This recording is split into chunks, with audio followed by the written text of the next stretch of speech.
Good Wednesday evening, everyone. This is Scotty Powell at the Carolinas Weather Group, and we're excited to have you guys joining us tonight. It is April the 8th.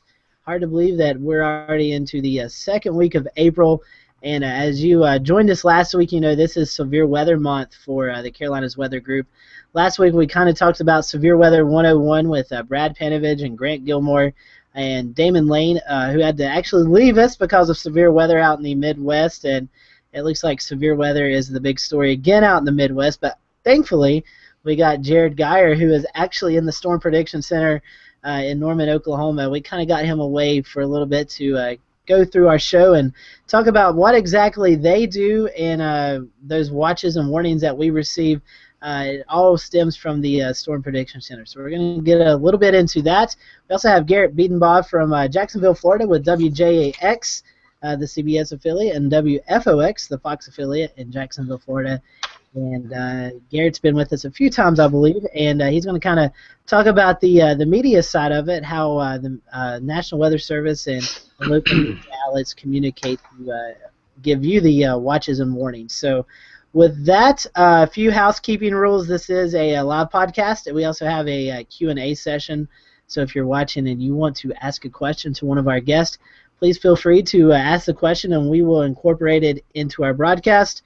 You can also ask via Twitter and on Facebook, and Joey will also be monitoring those as well. This is a live broadcast. If you can't stick through the entire program, we do have the podcast that will be available tomorrow as we get it downloaded onto the iTunes. So with that, I believe I covered all the bases. So we'll quickly throw it around to our regular panelists and let them introduce themselves. Then we'll introduce our guests. So I'm going to start off to my west, up in the mountains of North Carolina, with Mr. Daniel Crawley. Daniel? Thank you, Scotty. Guys, good evening. For those who have not watched our program before, my name's Daniel Crawley. I live in Mary, North Carolina. And quite a nice spring afternoon we had today across McDowell County in the far western foothills of western North Carolina.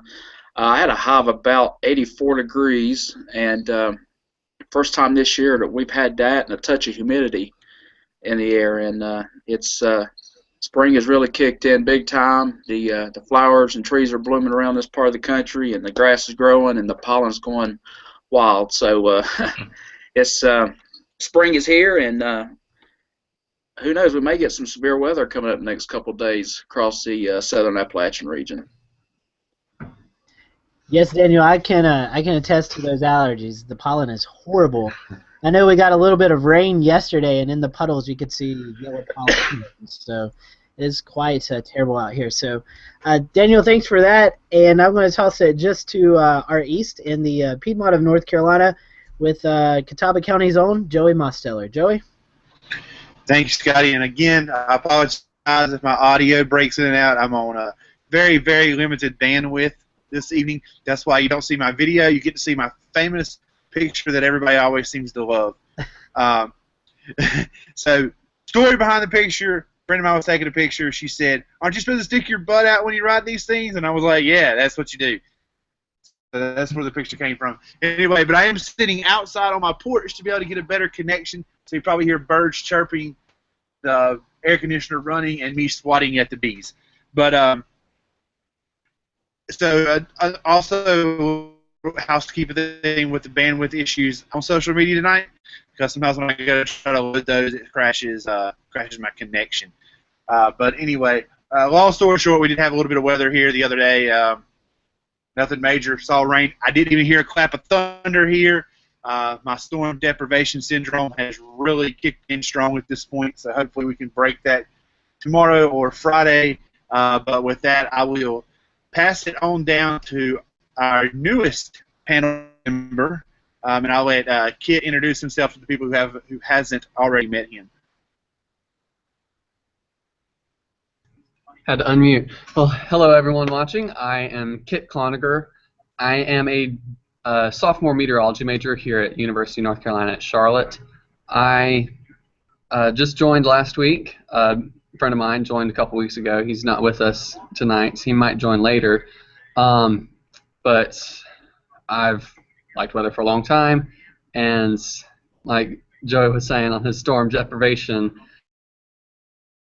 I actually of my deprivation last night at about 1:30 in the morning. A big thunderstorm came through, and there were numerous claps of lightning, probably about 15 in the course of 10 minutes, and like it was just flash and bang, one after another.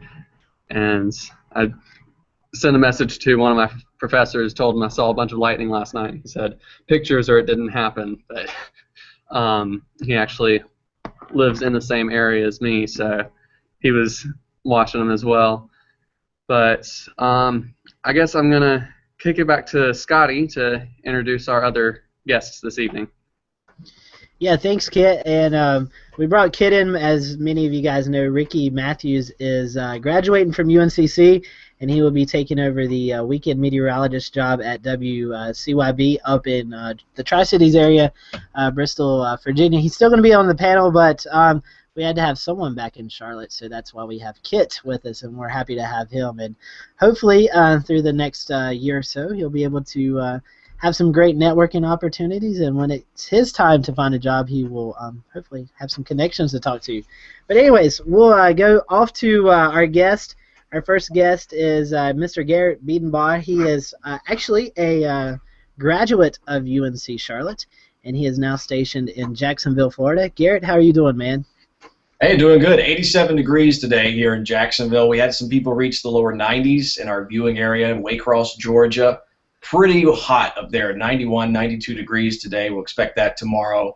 Only had a few thunderstorms approaching northwest of Brunswick, Georgia today, and even west of our viewing area in Lake City, but not too much active weather today. And a slow day tomorrow before we get to the weekend and a cold front and some more active weather for my shifts on TV on the weekend shows. Got to love that. You got to love that. And Mr. Jared Geyer is with us. Jared and I and Joey actually met last month, I guess 2 months ago now, at the National Tornado Summit in the Oklahoma City area. And Jared is one of our guests tonight. He works at the Storm Prediction Center, and all of us here in North Carolina who hasn't seen thunderstorms, who are all excited about yesterday, Jared's already seen his fair share. He's ready for the season to move on. So, Jared, how are you doing tonight, my friend? Good, I'm doing great. Thanks for having me on. Yeah, no problem at all. We're excited that you were able to join us. I know it's a little busy out in your neck of the woods tonight, so hopefully we won't keep you too long, and we appreciate your time joining us tonight. Yeah, my pleasure. And for anyone out there listening, I'm not stepped away from an operational desk or anything like that. It's well covered. So yeah, we got a great crew of people from Prediction Center, and I think probably well, certainly as you guys know, and probably national scope. And I know we're going to get a little more into that in terms of what we do in terms of severe weather predictions and that type of thing.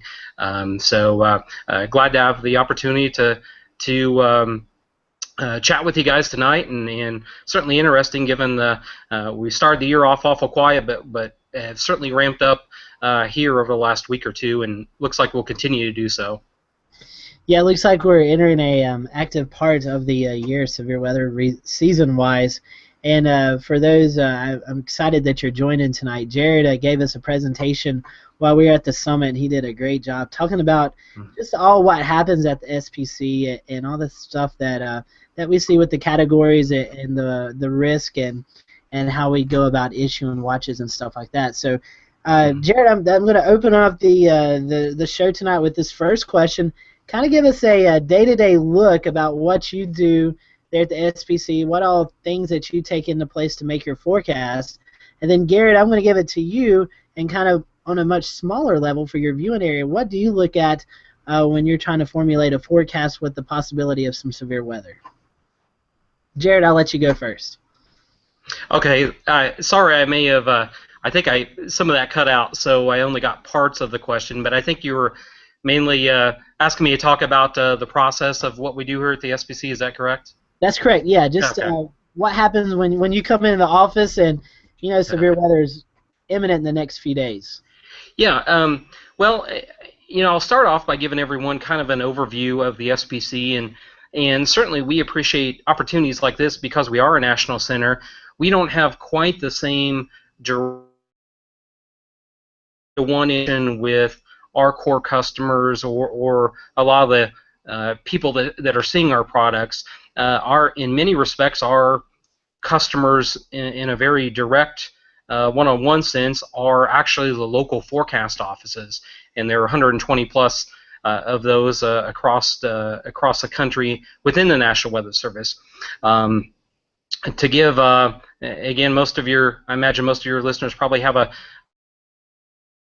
to a degree in terms of the National Weather Service structure, but just kind of give an overview of that. Basically, we are a national center. There's basically one of us, and we are tasked with specializing in severe weather, encompassing those thunderstorms, that's large hail, damaging winds, and of course tornadoes. And we deal in some aspects also of fire weather, which is not, admittedly maybe not the first and foremost thing that people associate with SPC. Relatively large role in fire weather. A lot of that, it might not seem intuitive at first, but a lot of that is linked to actually drier thunderstorm predictions, given our expertise in forecasting thunderstorms. We also deal in some aspects of winter weather in terms of that type of thing. But anyways, in terms of, admittedly, our bread and butter in terms of severe convective weather, hail, damaging winds, and tornadoes, basically our one entity covering the entire country. Basically, we're very much a sister organization to, for example, to the National Hurricane Center, where there's one larger entity that specializes in specific aspects. For the Hurricane Center, obviously it'd be tropical systems hurricanes. For us, it's severe weather. Kind of do a comparison contrast to local forecast offices. Again, there are, I believe it's 122 or 124, I can never remember what the number is. They're all strategically spaced across the country and have their respective jurisdictions, which tend to, in many respects, tend to coincide with Doppler radar coverage, other geopolitical considerations, that type of thing. They are more tasked with a little bit of everything in terms of the weather. I kind of I tend to use a medical analogy when I'm trying to explain it to folks, where they're kind of the general practitioners in terms of a doctor that you go to see first. They have to kind of be the jack of all trades. Your local forecasters at local forecast offices or WFOs, they tend to, or they have to be well versed in not only aspects of severe weather. Of course, the challenges differ depending where you are in the country, but they have to be versed in severe weather, many times fire weather, winter weather, and so forth. And so they have to be well versed in those more extreme hazards, but also covering the basics: high, low temperatures, chances of precipitation out to the next week. In contrast, we're kind of like the medical specialist. We're kind of maybe who someone might be referred to. We have the luxury of sorts of really specializing in severe weather, really focusing in terms of severe weather predictions, tornadoes. That's related to not only the forecast we issue, but the scientific research, operationally relevant research that we're involved in, forecast tools.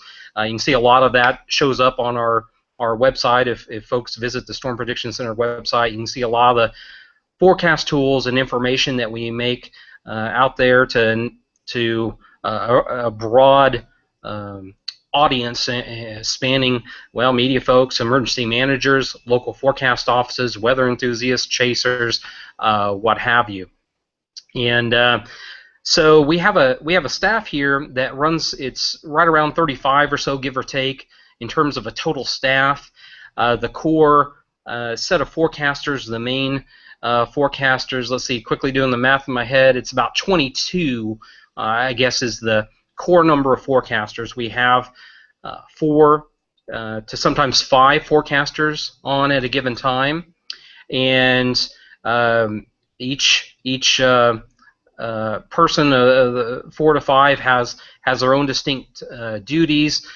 Typically, We'll have a couple of mesoscale forecasters watching the short-term weather. A lead forecaster handles the primary watch responsibility as well as an outlook forecaster. And we can go into a little more details if you guys would like, but we have different roles within the unit. We do severe weather forecasts for as much as a week out in advance, but we're in a constant state process of refining our outlooks as we get closer to time, and ultimately then you get into the watch and warning process from there. Jared, you were talking about the outlooks. I mean, we can go onto your website and see a day 1, day 2, day 3, and then a day 4 through 8. Kind of talk about the difficulties as you leave day 1 and day 2, and as you get into the more mid-range look into those forecasts. Yeah, great question. It's just to kind of cover the basics. Looking a number of days in advance or a week in advance, we don't really have the ability or the state of the science is not even close to being able to pinpoint in detail individual severe storms or tornadoes. We're not even really close to that in the day 1 time frame or a matter of hours out. That's certainly very challenging. So as you can imagine, as you go a number of days or things do become more challenging.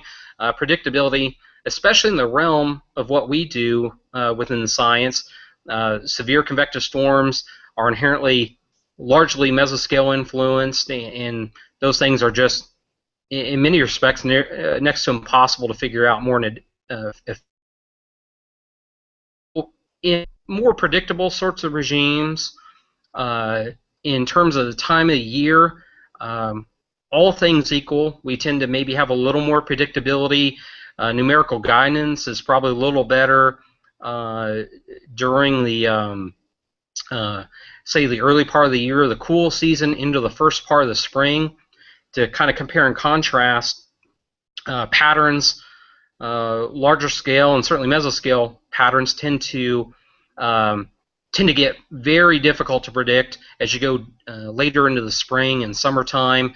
A lot of that's attributable to vertical shear becoming weaker. So about a week in advance, it's actually relatively rare for us to outlook severe weather risk. But when we do, there's a good association or a relative likelihood of it being an appreciable sort of severe weather risk. Most commonly on our time for day 4 through 8 convective outlooks, most commonly we're outlooking areas, albeit still not on an everyday basis by any means, even in the spring, but on like days 4, 5. Frankly, it's pretty rare for us to outlook anything as you go to the day 7, day 8 time frame, just because of the state of the science in terms of predictability on larger scale patterns. So we can't, when we do outlook areas, it's basically conveying that regional sorts of severe weather episodes, regional outbreaks could occur. It's really hard to say anything about convective mode and that type of thing at that time frame, but to at least give regional sorts of heads up that severe weather could occur, we can do that in many respects, particularly this time of year. And if I'm not mistaken, before we toss to Garrett, those the day 4 through 8, that's fairly new to the SPC. I mean, it's not been around for a long time, what I'm trying to say. Correct. Yeah, that's a great observation. And to give, I'm not the most old timer of forecasters here at the SPC, but I'm old timer enough to say I remember when I was in say high school time frame. That was actually back in the day where the most let's see, the farthest out, longest lead time, that's a better way to say it, longest lead time outlook was actually the day 2 outlook, and the day 2 convective outlook was actually just a generic, basically severe or no severe. So over the course of the last 25 years or so, we've really progressed in terms of our ability to give more lead time and heads up. Yeah, the day 4 through 8 outlook, I can't remember the exact year, but it's basically the last 10 years or maybe slightly more than that, and just we don't think of it on a daily basis, but years, 10 to 15 years, just our ability to kind of we've probably, this is just pure speculation, but we've probably added a day or so in terms of relative heads-up time just by, well, the state of the science improving, numerical guidance improving, ensemble usage, which is important in what we do at the SPC, particularly well ahead of time.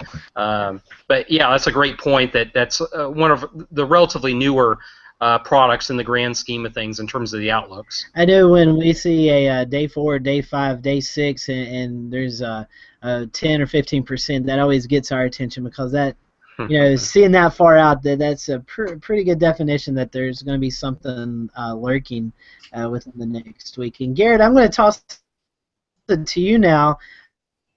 In Northwest Florida, Northeast Florida, when you guys see some severe weather, maybe the day of or day before, what is your take? How do you guys, as a TV station, get ready to take on that event?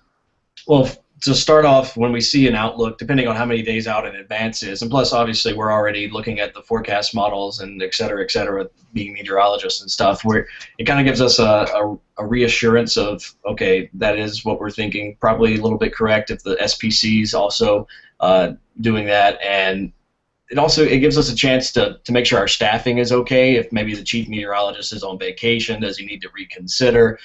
Do we need to make sure that we have all our ducks in a row from TV perspective? If it happens on the weekend, a lot of times our staffing is a lot lower, so we have to make sure that we have a director, an audio person, master control is always there. But is there a way for us to get on TV if we need to when there's severe weather or perhaps a tornado warning? And we'll even break in for a nice severe thunderstorm warning if it's really impacting, say, downtown Jacksonville or producing 60, 70, 80 mile per hour straight line winds. We'll break in for a few minutes, and depending on since we have CBS and Fox here in Jacksonville at my station, we have the luxury of, say for this weekend the Masters is on. You don't want to interrupt that too much, or else people will storm the station. And so, for example, we would break in for a couple seconds, tell them to switch over to Fox, and then we can continue our coverage there. So we have a little bit of a leeway with being able to warn the public in our particular situation. Not everybody has that. It's actually rarer than more common.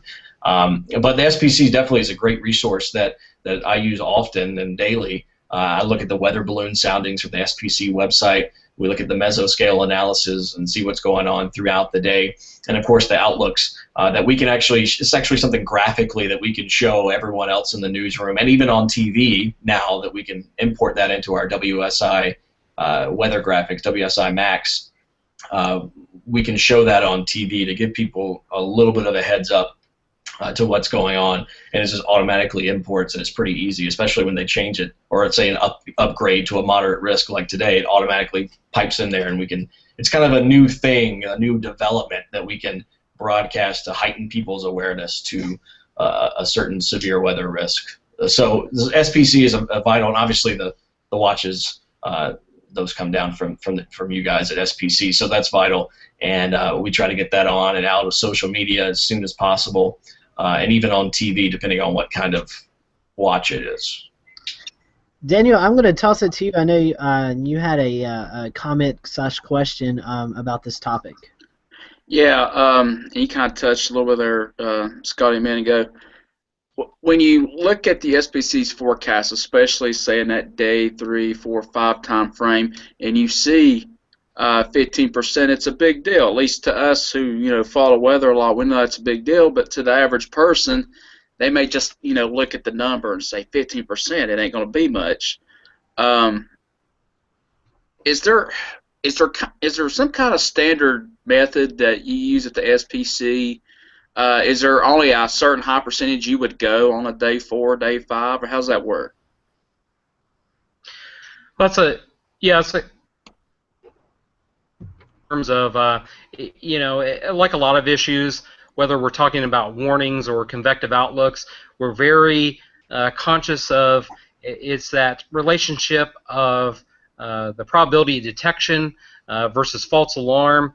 We don't take our decisions lightly, and we want to provide the best guidance possible. We also want to be very reliable. We want people to know we don't want to be too hot. We don't want to be too cold. We want people to know that we're consistent across the board, depending on, that encompasses all types of severe weather, whether it be tornadoes or even MCSs, derecho sorts of situations, spanning that. We want to be predictable or accurate in a short term, but even longer term as well. And so that's kind of the first comment I have.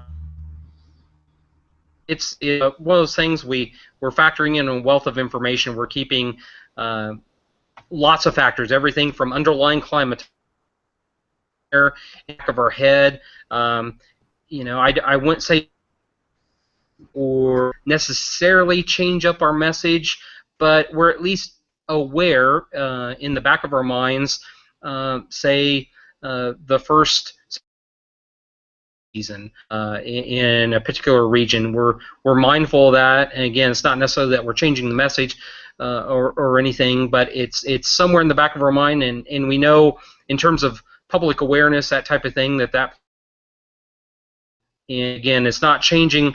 Everything's driven by the core meteorology, but like I say, it's somewhere in the back of our minds, and that all of this comes into play not only for us, but just in terms of the broader weather enterprise. Not only us in the federal sector, the National Weather Service, but how that message gets out through media, emergency managers, what have you.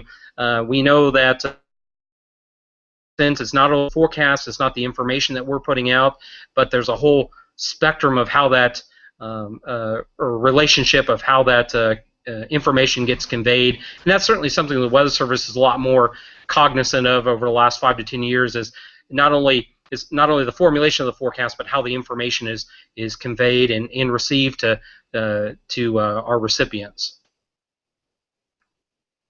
And I believe that I know Joey's back. Joey had a comment on this topic too. Joey? Well, when I was out, did you guys discuss how, like say, the media uses the SP scene outlooks? They paint different pictures, different graphics. No, not really, but I think I know where you're getting at. Jared, I know out in your region it's kind of the competitive of all competitive TV markets out there.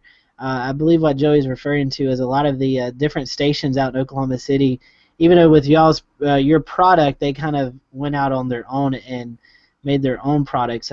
What's your take on that?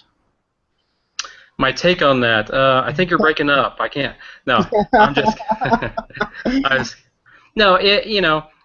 If in an academic sense, a big picture sense, in an ideal sense, I would say it would be great if everybody had the same forecast, the same graphics, across the board for consistency, lack of confusion's sake.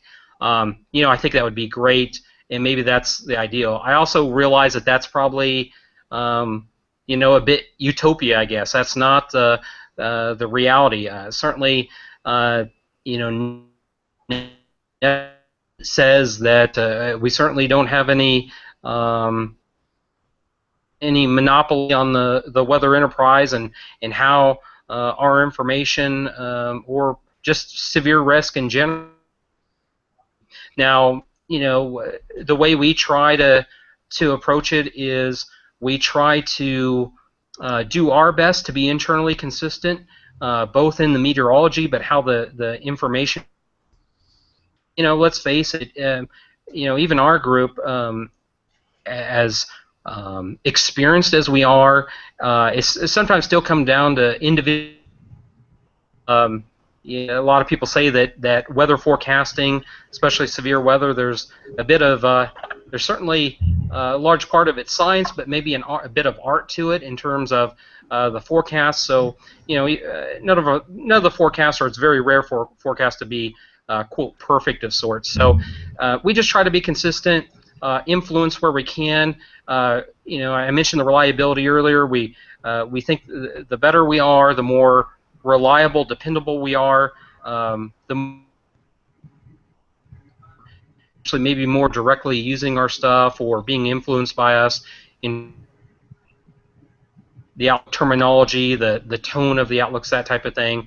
And so in an ideal sense, we'd be more consistent than not, but at the same time, it's their prerogative, and that's the nature of of their demands, and they have a little different, a little different. I wouldn't say mission. We're all in this together to convey the information, help protect lives and properties, but the media folks certainly have their own, you know, their own perspectives and their own audiences, in their own local areas to deal with, and constituency, I guess. And so, anyways, those are my thoughts on that topic. Garrett, you're in the media. Do you have any comments on that? Well, obviously, Northeast Florida, Southeastern Georgia, we don't have as big of an issue with that. I mean, we do use our own, storm impact graphs that say low, medium, high, hail, rain, tornado, which usually we keep it at low or medium because there's not a lot of times here in Northeast Florida, there's not a cut and dry tornado risk, so to speak. So we have our own thresholds that we use. Different stations will use different things.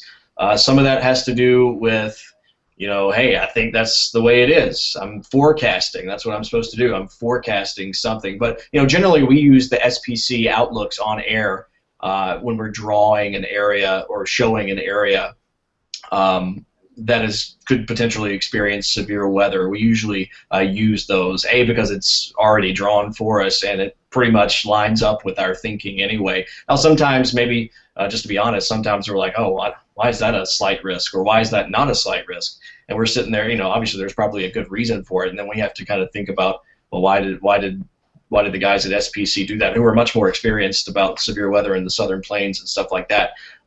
So we use our own thresholds, definitely. Some of it's marketing. I mean, you got to be honest about it. Some of it's who forecasts better in this certain market.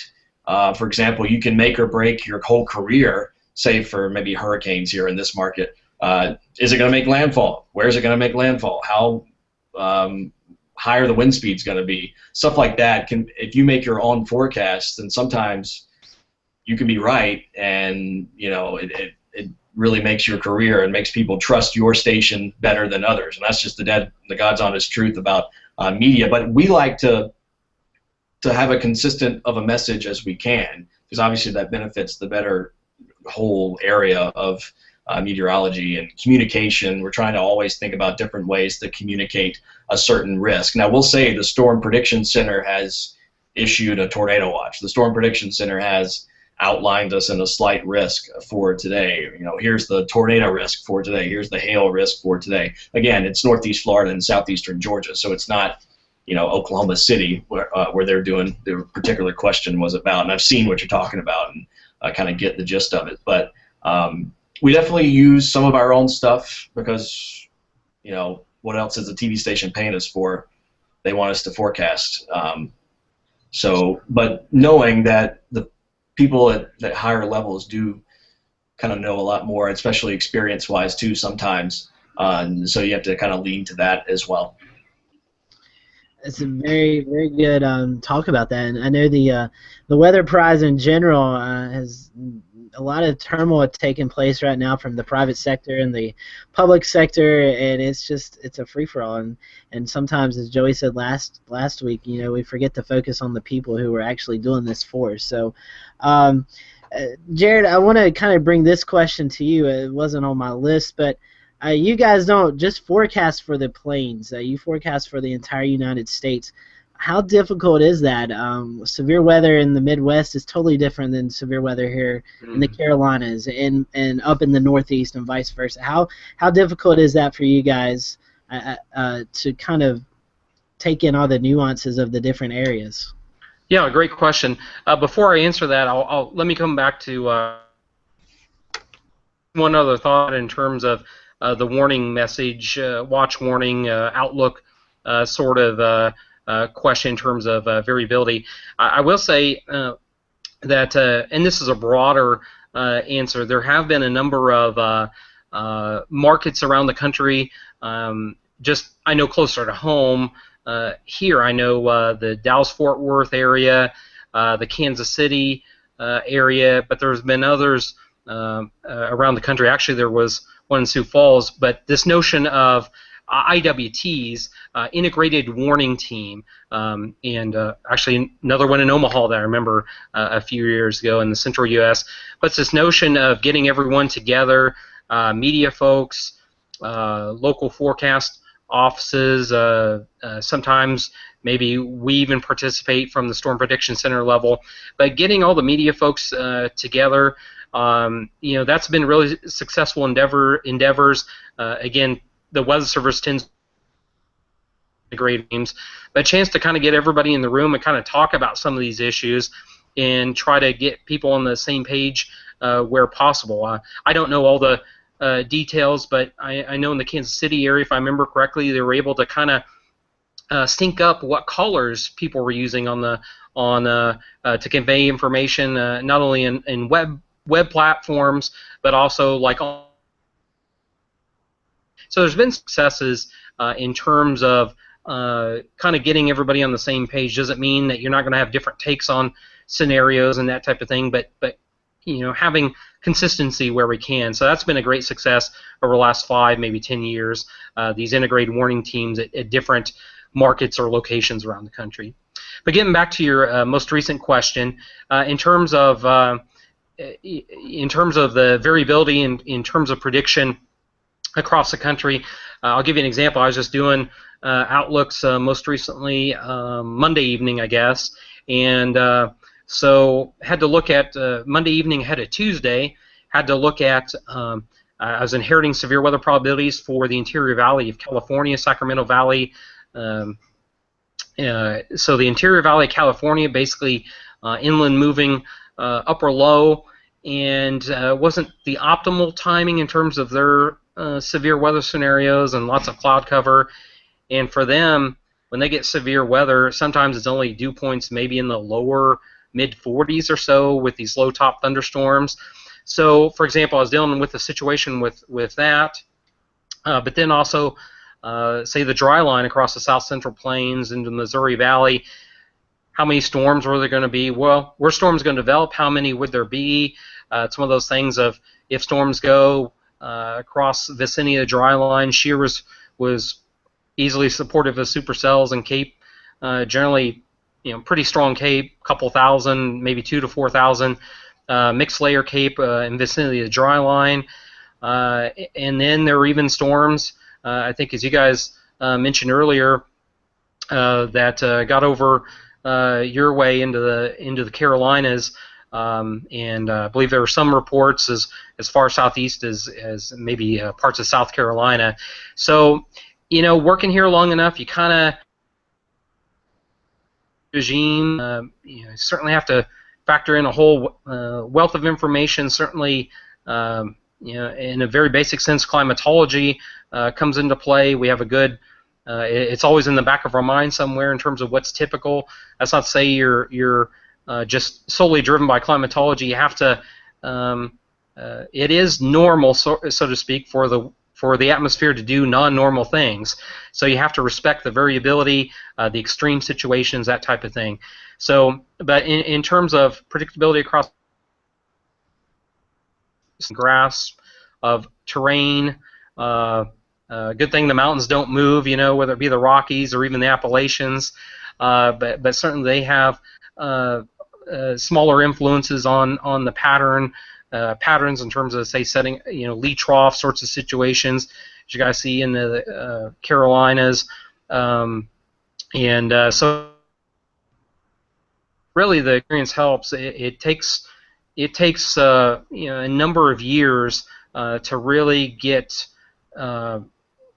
perfectly comfortable, I'd say, in many diverse situations. And I guess the last thing I'll say is we're good to have a group that comes from a diverse set of backgrounds. I'm originally from southern Illinois, spent time in Wisconsin, local forecast offices in La Crosse, Wisconsin, and Nebraska, at Hastings, Nebraska, before arriving here.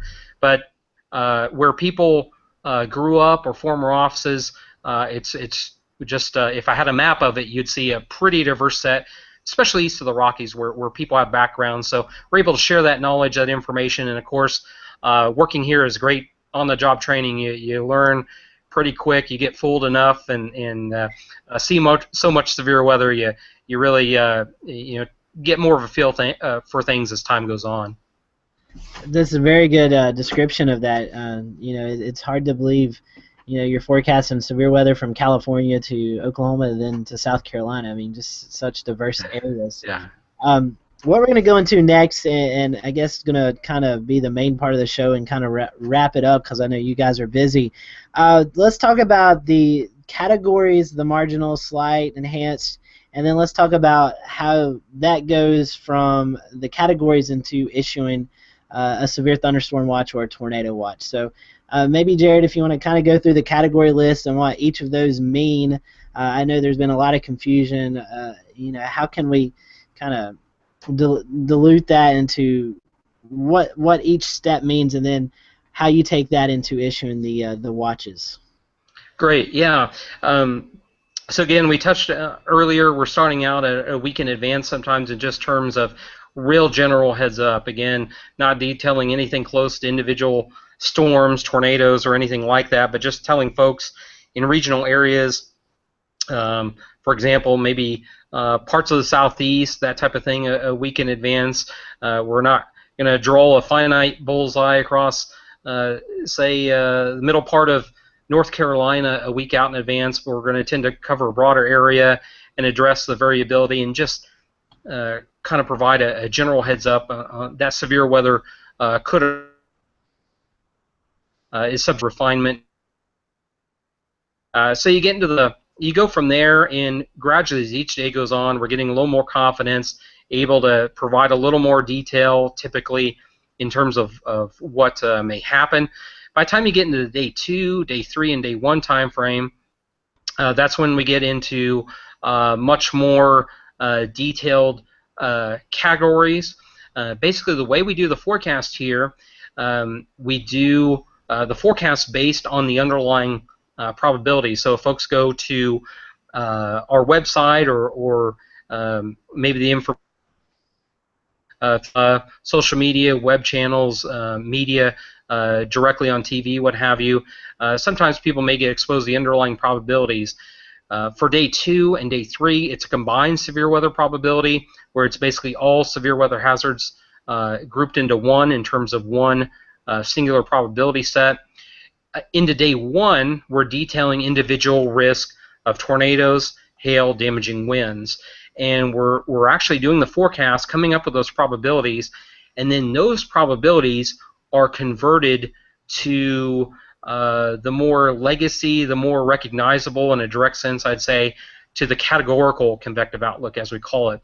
That categorical convective outlook, all things equal, tends to be the more one-stop shop in terms of what people are, where there's a long, basically 40 years in many respects, history of describing severe weather risk in terms of slight, moderate, and high when there are severe weather threats. Now, since the latter part of last year, we've made some changes in terms of those convective outlooks, focusing on the day 1 time frame. We've gone from the 3 legacy categories to 5 categories, and basically what we've done is the lower end, we used to use a C text term that would be stamped on the graphic. That's been converted to a marginal risk. So now folks will see that marginal risk implications that there could be isolated, somewhat more marginal severe weather threats in marginal risk. From there, we step up to the slight risk. And what we did was, in October of last year, we took that slight risk and basically split it into 2. And the lower end of the slight risk remains the same. The upper part of that, the upper end of that slight risk, actually has become an enhanced category. You can also think of it's basically the upper end part of the slight risk has become a new category. All this information or the changes, we've been, like I say, for the last 15 years have been forecasting these underlying probabilities. So we're already have been showing this sort of information, this kind of detail in the underlying probabilities, but it hasn't, up until the last 6 months or so, hasn't been conveyed in the forefront in that categorical outlook. So I mentioned the slight risk, the legacy slight risk was split into two, and then above that, moderate and high risk remain the same. Basically, the moderate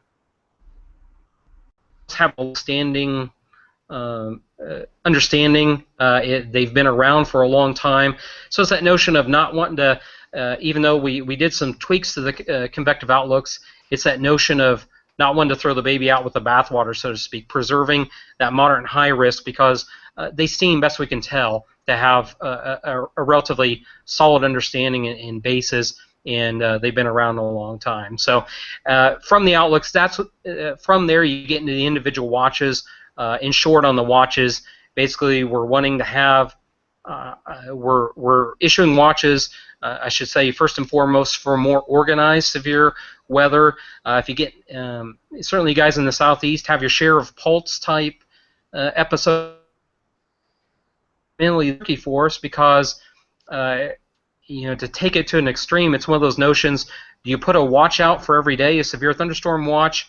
Do you do it for all or none, in a real a crude way of, a simplified way of putting it?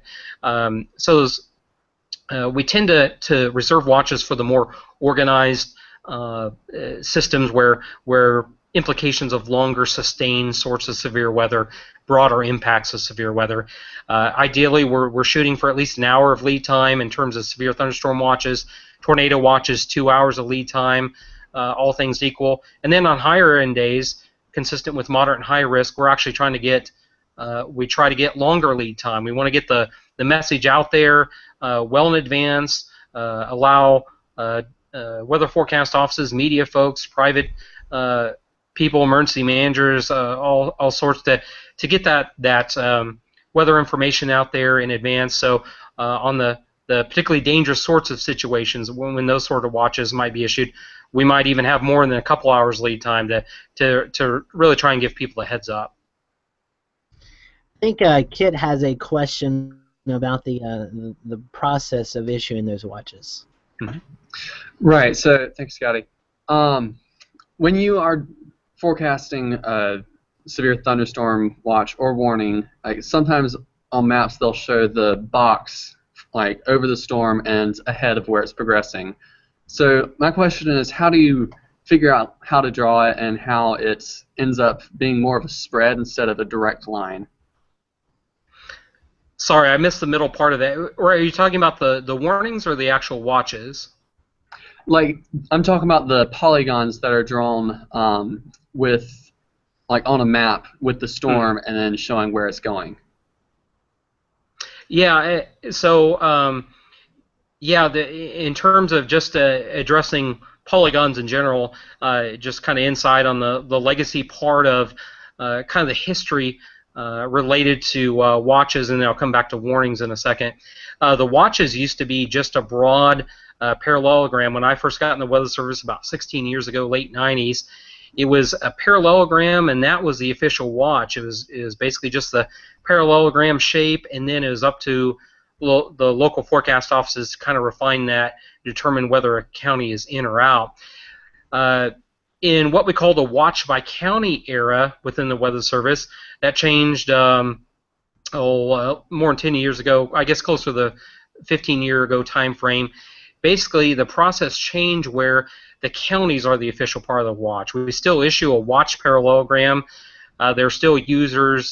Sometimes I'll see it on maybe national media, that type of thing, or also for aviation purposes. So we still draw a parallelogram, kind of that legacy part of the watch, and but officially it's the counties, and it's been that way for the last 15 years or so that make up the watch. So you still may see watch parallelograms, but officially it's on a county by county level, whether they're in or out. And I should say that we coordinate these watches with the local forecast offices that are affected. So we'll send them a proposed watch, and that comes into their systems. We have a conference call. We're able to refine the details on maybe sometimes it's questionable whether it's a tornado watch, severe thunderstorm watch, or no watch at all. How long the watch is going to be valid for, if there are any local forecast office preferences on having a county in or out, metro area in or out, that type of thing. The meteorology dictates the details, but there are certainly gray areas and you know, tough calls, or within the meteorology tolerance, we can, you know, kind of negotiate, figure out whether it's through consensus whether it's best to have certain counties in or out. Now, in the warning time frame, they're actually issuing warnings within AWIPS using WarnGen, and the polygons tend to fan out with time. Most warnings, all things equal, are probably in effect for that 30 to 60 minute time frame, maybe a little shorter on average for tornado warnings. And just some of that's given the storm scale variability, that type of thing, uncertainty in motion, or sometimes you have still storm mergers, which can change things. So a whole host of factors come into play in terms of the actual warning polygons and their shape and the size thereof, that type of thing. Daniel, I know that Kit kind of hit it on your question, but do you want to add on to that? Yeah, I'll add on a little bit. And I was just curious, Jared, you can answer. The Weather Service has the option to add a county. I noticed that a lot around here you'll see counties kind of on the edge of where your parallelogram's being shown. They usually add a county to. Is that what you're saying? Okay. Yeah, that's in the watch coordination process. That can be done where we send out our best shot at it, so to speak, where we'll send out a draft watch, in essence. Immediately comes in the system. The impacted local forecast offices are basically immediate with us sending it out. Usually we're starting the conference call within a couple minutes, so we can get the watch out in a pretty quick fashion in most situations. And so the proposal will have the counties included, the draft counties included. We can change up the time for how long it's in effect. Most watches are in effect roughly 6-7 hours, sometimes 8 hours. And so that's all, in many cases, negotiable. We still always want to respect the core meteorology that drives the details, but you know, when things are uncertain, we do have room to, well, maybe the severe weather threat won't wind down. Let's add on one more hour. Or let's add in a couple more counties. It's within the meteorological, respecting the meteorology, you know, the variability, the uncertainty, but maybe we want to include another county or two, say within a metro area, so that the metro area is either all in or all out if it's on the edge of a watch. So that's all in the coordination process, but prior to the watch going out. Most conference calls usually take 2 or 3 minutes. Once we're done, we actually send the watch out, and usually within a minute or so, really. But from there, once the watch is out, the local forecast offices do have the ability to add counties, or they actually do the canceling of clearing on the watches, I should say. So they can clear counties when the threat is over. Now we're chatting back and forth on our internal NWS software, or maybe talking on the phone. So we'll kind of there's kind of a continued collaboration, negotiation sometimes in terms of clearing counties or adding counties. It is great that we can add on some counties if a severe weather threat is going to continue for another hour or two, or another couple of counties, a brand new altogether. And in terms of the internal way we refer to that, or the products that people would receive, they come out as the pill. The product identifier has an EXA extension in area, or EXT extension in time. We can extend watches up to an additional hour or two if need be. Okay. Hey, and one more question I got, and it's for you, and Garrett can answer it too when he starts talking about his side of the deal, being through the media.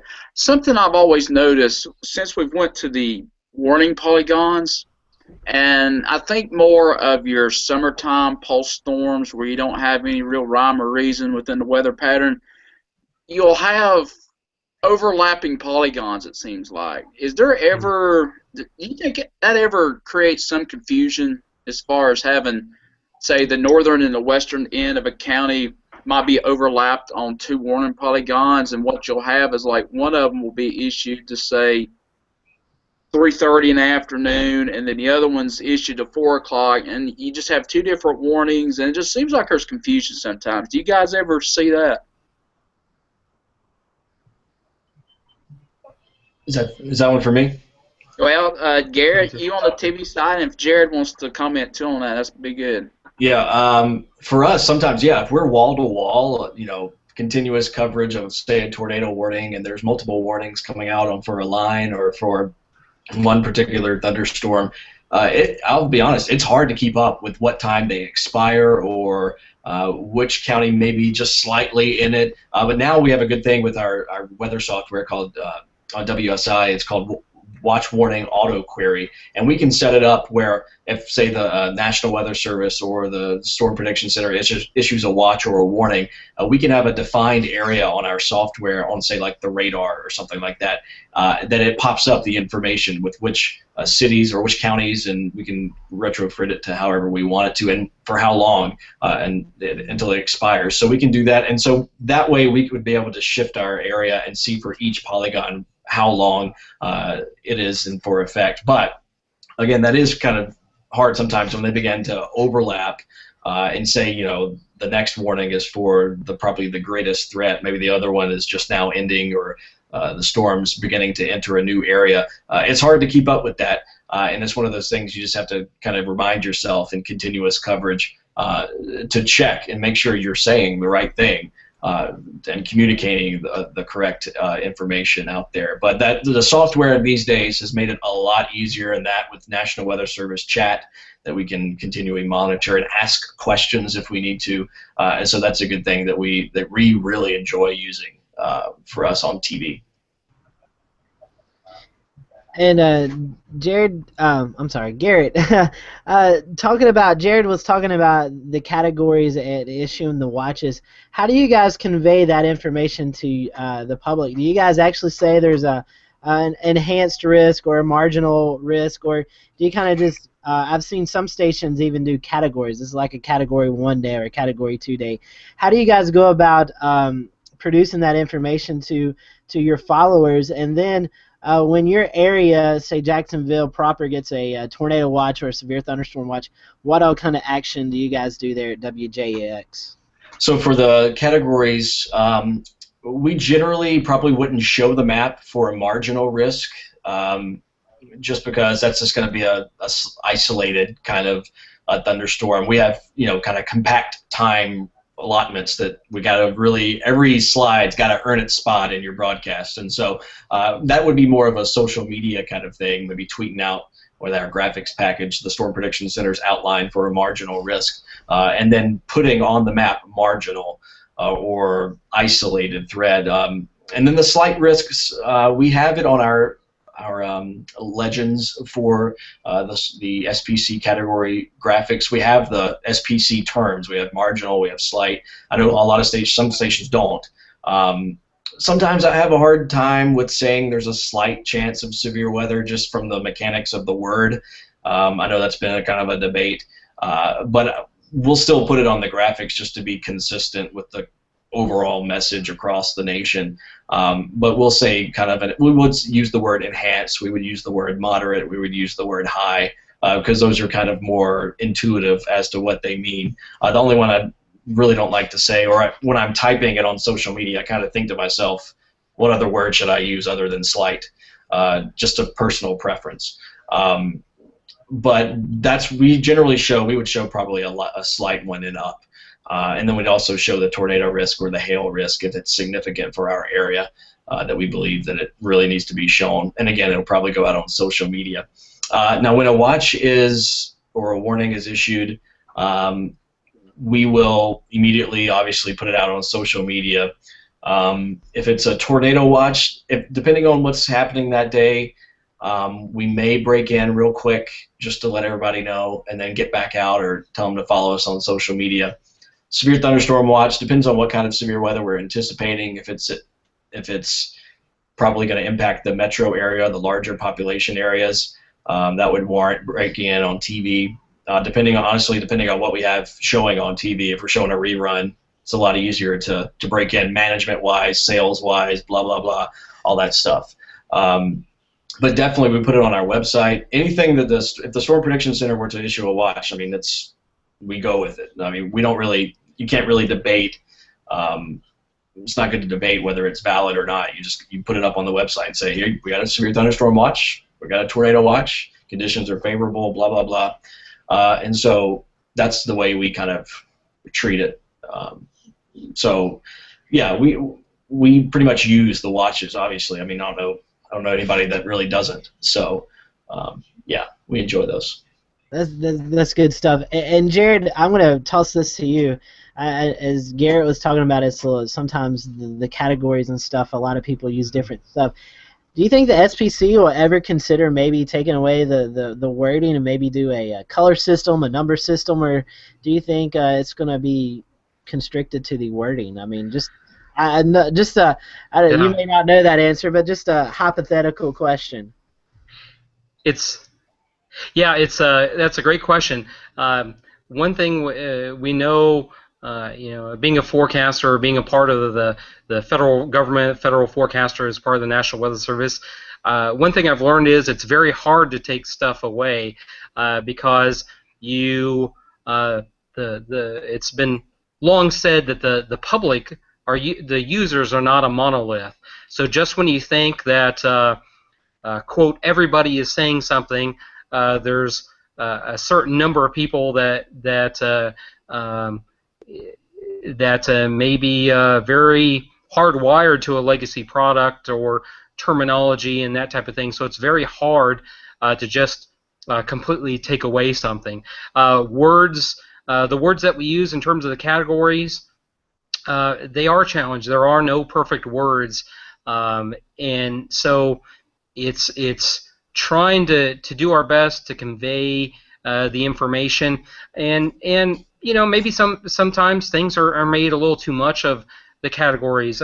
Now, especially on the lower end of things, I think on the upper end, high risk, those are relatively rare, just a handful of times a year typically. I think we might all agree that those tend to be more respectable, and as Garrett said, those are more intuitive sorts of words, a high risk, and the tone that goes along with that.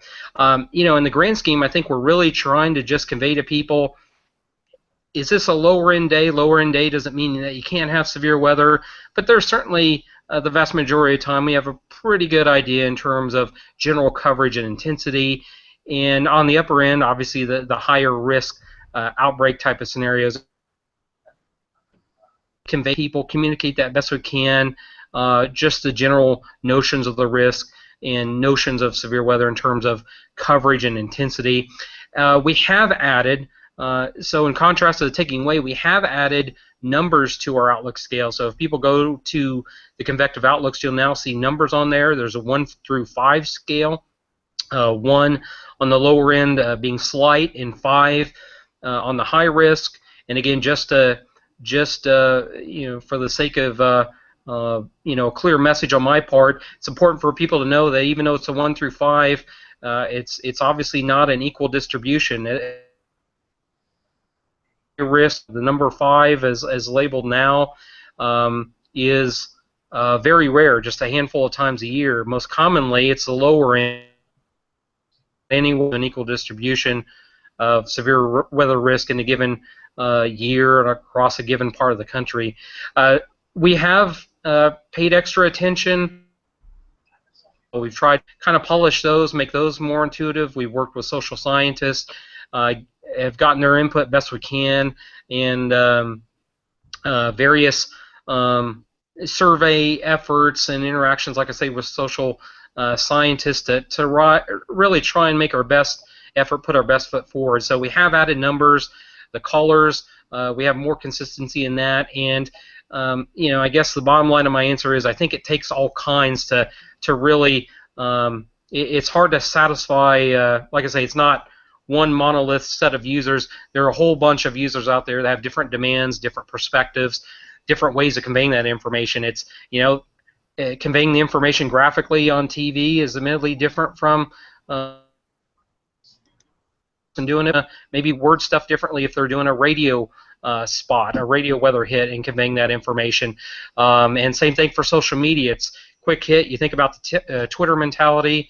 Graphics certainly help things, but we still have to respect that there's everybody always has access to graphical technology. Maybe in the car, listening to something on the radio, and so it's like I say, it's a big picture, and we just try to put the information as we can out there and make it as consistent as possible.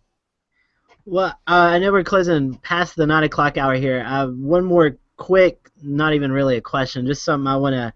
Hopefully, I can screen share here. You guys did an amazing job a couple of weeks ago with the Oklahoma, Kansas, Missouri outbreak. I'm going to try to screen share this right here.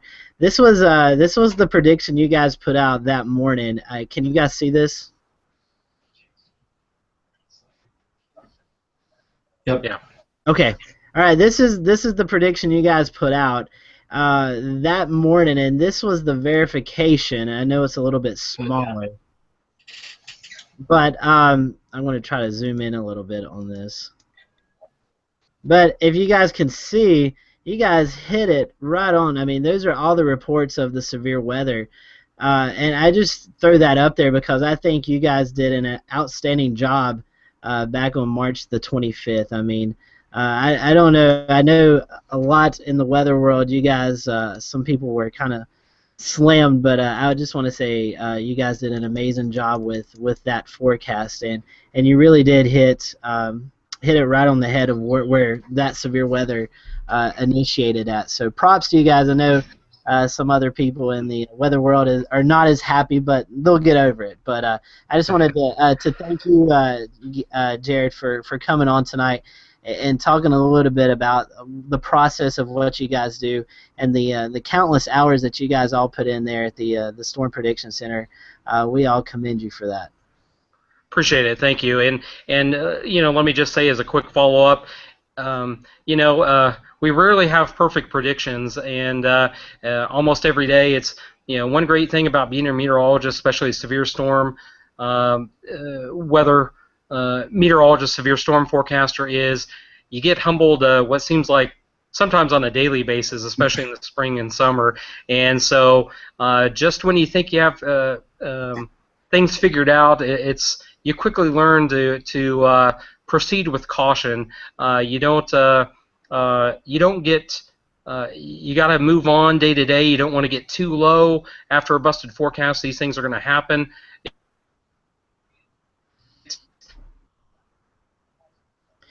I think we may have lost Jared. Hopefully he can join back on. And Garrett, I'm going to toss it to you as we kind of close up here. You guys. Oh, maybe he's back. You guys in the media, what is the communication like with the SPC, with you guys, and how you relate your information out there? Honestly, a lot of the things is through social media. I'll be seeing when I get the heads up of something that's going on. I'll see it on social media that hey, the mesoscale discussion has been produced by the Storm Prediction Center. I'll have my Twitter feed up, and then I'll go check it on the website, or if I have GR Earth products up and it pops up automatically. I don't think I've ever made a phone call just because it's not as. Their stuff just comes out. We would call the National Weather Service here locally if we had pretty much a question, I would assume. But obviously they'll answer the phone, I would assume, at the Storm Prediction Center too. But we pretty much, when it comes across, we take a look at it, and we look at it. I read the discussions. I read all that stuff because, again, especially as I guess this would be a good example as a young meteorologist, because obviously I'm not a veteran at this at all by any means as of now. So you have to remain humble. and know that you're young and that you still have a lot to learn and you have a lot to see and to be humbled by with different forecasts. It happens all the time here with the sea breeze. Man, the sea breeze can just either make you or break you with some thunderstorms. Some of them can ride on the sea breeze south and turn severe, and all of a sudden you got a tornado warning all of a sudden. And so that's one of the things that even myself I'm still learning now is different aspects and different areas that you work in. If you want to be a broadcast meteorologist or a National Weather Service meteorologist, you know, you got to learn the area and learn different things. But we definitely take everything that the Storm Prediction Center issues or says to heart, because those guys look at it a lot harder than we do, just being honest, because we got school appearances, we've got this, we've got that, we got social media, we got all this other stuff. And so we respect the heck out of you guys out there at the Storm Prediction Center, because obviously you got to make some tough calls here and there, severe thunderstorm watch, tornado watch, slight, moderate, you know. So it's very, we get to benefit from their work, and so we're always gratefully appreciative of you guys out there. Thanks, appreciate it. Yeah, Jared, you was cutting out there at the last. You may want to kind of finish up that conversation or that comment that you were talking about. Yeah, I don't know exactly what point I got. Sorry for the bandwidth issues here, but yeah, you know, kind of what Garrett was saying. Basically, it's that notion of the atmosphere has a good way of humbling you, or you certainly learn things every day. I've been doing this at the SPC. I've been here since 2003, so what are we looking at? 12 plus years, and but there's still things that I learn on a daily basis, and we do a lot of verification, not only broad formal verification, but as individual forecasters, you know, we you know, a healthy sense of pride and ego goes into wanting to do a good job and be accurate, and so we're always learning and trying to refine things, see what went wrong, and there's always things that we can do better, and you know, from you know, speaking on for myself, but also my fellow forecasters, you know, we want folks to hold us to a high standard. You know, we want to be accurate, dependable, you know, and so you know, we don't celebrate our victories, you know, with to any high degree, because like I say, the atmosphere will have a good way of getting back at you and humbling you. And you know, also take the opportunity to mention, similar to the way Garrett was conveying the information. You know, it's not you know, so I've used the whole weather enterprise terminology. We know that the vast majority of people are not getting the information directly from us necessarily. We're very reliant upon media folks, social media folks to get that information out on our behalf, and so it's a great relationship across the board. It truly does take a combination of not only federal weather service folks, but private companies, media, emergency managers, spotters, all across the board to really get that information out, and you know, to really really take care of the primary mission thing we're all interested in, I think, in a bottom line sense of protection of life, and giving folks the necessary heads up as best we can. Well, Jared and Garrett, thank you very much. I have one more question for you, Jared, and we can keep it short because I know you need to get back. What are we looking at for the next couple of days? I know we've got some ongoing severe weather right now in the Midwest. What can we expect later on tonight and through the weekend? Well, certainly as we go through tonight, we'll have storms continuing on, and admittedly I haven't looked at the radar, peeked at it for the last hour or so, but severe storms certainly ongoing. I know in southern Kansas when we went on air, and even coming into far western Oklahoma, we might have some storms push through here in central Oklahoma over the next few hours, at least in a very isolated sense. And then as we go into tomorrow, the system really pushes eastward, and I know we have a pretty broad enhanced area where across a large part of the Midwest, Chicago on southward into I think parts of the Mid-South, and tomorrow looks like a rather you know, broad coverage of severe weather. We're probably going to end up seeing just a little bit of everything in terms of some mixed modes. We'll have to see how some of the early day precipitation impacts destabilization, especially as you go with northward extent through the Midwest. Things clear out, then you could have a severe weather threat pretty far north. So it's that combination of ample instability. Here we are getting through the first week of April and a lot of shear across a broad warm sector have a cold front, and then from there the system progresses eastward, and then let's see, I'm losing track of which day, but even a renewed severe weather threat across I think parts of Texas several days from now. So certainly things will continue to undoubtedly ramp up here as we go through April into May. Well, we appreciate that, Jared, and I was just looking on Twitter. It looks like there was a confirmed tornado. A couple of storm spotters tweeting some pictures out of Medical Lodge, Kansas, so or Medicine Lodge, something like that. So, but yeah, we appreciate that, Garrett. We appreciate having you guys on. Garrett, I'll let you go first and kind of tell people how they can contact you via social media and stuff like that. Okay, yeah, sure. I'm big active on Twitter at WXGarrett, 2 R's, 2 T's, and also Facebook.com/Garrett Biedenbaugh is my Facebook page. I post weather stuff to Google Plus as well. I have one of those, WXGarrett. And then if you're ever in Jacksonville, Florida, or Southeast Georgia, Northeast Florida, we're on WJAX TV, the CBS affiliate, and also WFOX, kind of cool, TV in Jacksonville. So that's where we are. I do the weekend shifts there and during severe weather as well. So severe storm season here, and tropics will be here before you know it. We'll see where it forms, if it forms. Yeah, it's been a quite tropical year, or the past couple of years. So, and Garrett, you guys have a big golf tournament coming down your way in a couple of weeks at the. The Players. We'll see if I can get out there. Yeah, that's on my bucket list. That's one course I want to play at. So it's nice. They have a good happy hour too. Well, Garrett, we appreciate you coming on, and Jared, again, thank you so much for coming on. We know it's been a busy night. I'll let you plug social media if you want to. Yeah, let me try to share my slide here. Let's see. Thought I was doing it. Bear with me here one sec. You're not seeing my PowerPoint slide by chance, are you? Not yet. No. Oh, no. Give me one more shot. I'm not Mr. Google Plus, apparently. I'm sorry about that. Let's see. It can be a quirky thing sometimes. Tell you what, give me a couple more seconds here. Sorry about that. See if I can multitask and talk while I'm actually pulling it up.